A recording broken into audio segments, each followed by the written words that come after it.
আমাৰ ৰাজ্যত কংগ্ৰেছৰ দুৰ্বলতাৰ বাবে আৰু কংগ্ৰেছৰ তুষ্টিকৰণ ৰাজনীতিৰ বাবে লাহে লাহে লাহে লাহে আন এক সভ্যতা সৃষ্টি হ'ল। 10 লাখ, 20 লাখ, 30 লাখ, 40 লাখ, আজি 1.5 কোটি জনসাধাৰণেৰে সমৃদ্ধ এটা নতুন সভ্যতা। 2011 সেন্সাছত আমি অসমত হিন্দু আৰু মুছলমানৰ যেতিয়া ব্ৰেকআপ চাওঁ, মুছলমান 34%, 3% অসমীয়া মুছলমানক যদি আমি বাদ দিওঁ, বাংলাদেশৰ পৰা বিভিন্ন সময়ত প্ৰব্ৰজন কৰা মুছলমান মানুহৰ সংখ্যা আজি অসমত 2011 চনত 31%। 2021 সেন্সাস হোৱা নাই, প্ৰত্যেক সেন্সাসতে 4% ইনক্ৰিজ হয়। 2021 পৰা 25 হ'ল আৰু 5 বছৰ আৰু 2%।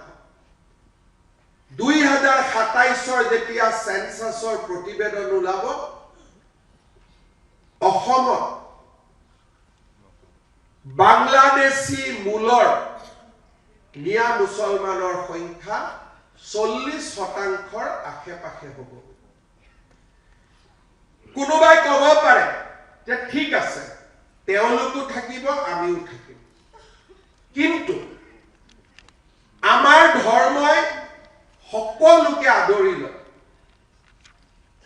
আজি বাংলাদেশৰ শেহতীয়া ঘটনাৱলীয়ে আমাক সকলোকে স্পষ্টভাৱে বুজাই দিছে, দে বিলিভ ইন এক্সক্লুচিভনেছ। সৰ্বশক্তিমান আল্লাহক বাদ দি আমি যাৰে উপাসনা কৰিছো, তাক আমি কেতিয়াও স্বীকাৰ কৰিব নোৱাৰো। ৰাষ্ট্ৰ ডাঙৰ নে ধৰ্ম ডাঙৰ? ধৰ্ম ডাঙৰ।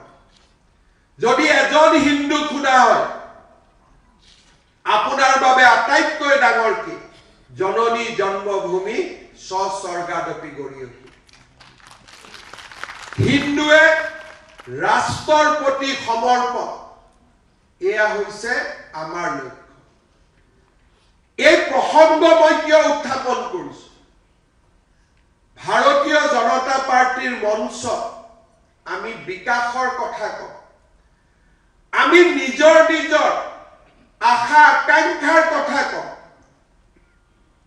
কিন্তু যদি সন্মুখত জাতি নাথাকে, সন্মুখত যদি মাটি নাথাকে, সন্মুখত যদি আমাৰ ধাৰ্মিক স্থান নাথাকে, আমি মৰিখালিত গৈ বিধায়ক হ'ম নেকি? আমি মৰিখালিত গৈ সংসদ হ'ম নেকি?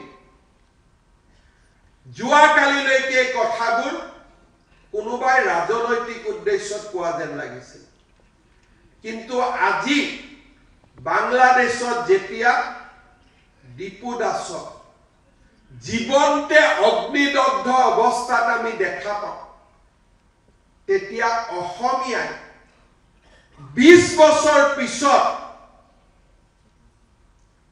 আমি কি পৰিস্থিতিৰ সন্মুখীন হ'ব লাগিব, তাক আজি সকলোৱে স্পষ্টভাৱে দেখা পাইছে।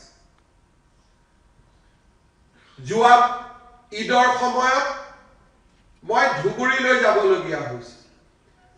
ধুবুৰীৰ প্ৰতি ঘৰ মানুহৰ সন্মুখত গো মাংসৰ ব্যৱসায় কৰা হৈছিলে আৰু কোনো লোকঢাক নকৰাকৈ গো মাংসৰ ভক্ষণ কৰা হৈছিল।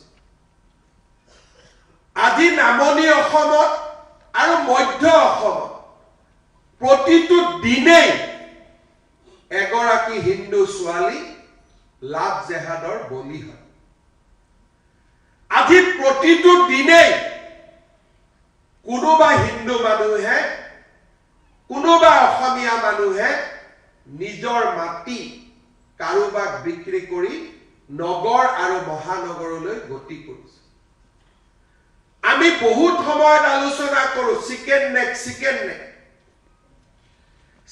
নেকৰ দুইফালে কোন আছে আজি তাত হিন্দু মানুহ নাই কোন আছে যিসকলে বাংলাদেশৰ পৰা আহি অসমত তেওঁলোকে নিগাজিকৈ বহিছে কেতিয়া বহিছে 51 চনত আহিছে 71ত আহিছে 61ত আহিছে ইৰিলেভেন্ট কালি যদি ভাৰত আৰু বাংলাদেশৰ যুদ্ধ হয় যদি ভাৰত আৰু বাংলাদেশৰ যুদ্ধ হয় এই মানুহখিনিয়ে কাৰ পক্ষত থিয় দিব কাৰণ এজন ভাৰতীয় মানুহ যদি বিদেশত থাকে আমি কি কওঁ বিদেশত আপোনজন তেওঁ মনত ভাৰতীয়ত্বটো এৰি দিব নোৱাৰে বিশ্বত এনেকুৱা এখন দ্বিতীয় ৰাজ্য নাই যিখন ৰাজ্য মূল অধিবাসী আজি 60ৰ তলত নামিব আৰম্ভ কৰিছে আৰু বাংলাদেশী মূলৰ মানুহ 40% পৰা আগবাঢ়ি গৈ থকাৰ প্ৰক্ৰিয়া আজি আমি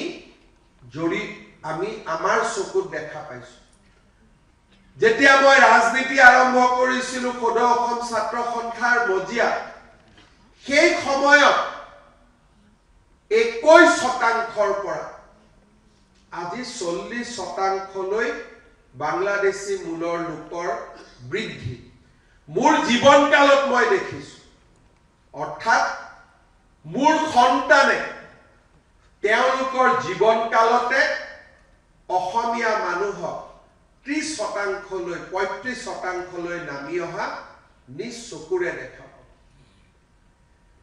আজি এইসকল লোকৰ লয়ালিটি ক'ত তেওঁলোকৰ খুৰাক এতিয়াও বাংলাদেশত আছে তেওঁলোকৰ মামাক বাংলাদেশত আছে ককাক বাংলাদেশত আছে আজি ভাৰত আৰু বাংলাদেশৰ মাজত সংঘাত হোৱাৰ সময়ত মানুহে কয় নৰ্থ ইষ্ট আমি লৈ লম নৰ্থ ইষ্টটো যুদ্ধ কৰি ল'ব নালাগে যিদিনাখনে 50% পাৰ কৰিলে সিদিনাখনে নৰ্থ ইষ্ট তেওঁলোকৰে হ'ল কাৰণ সেই জনসংখ্যাই বিধানসভাত প্ৰতিনিধিত্ব কৰিব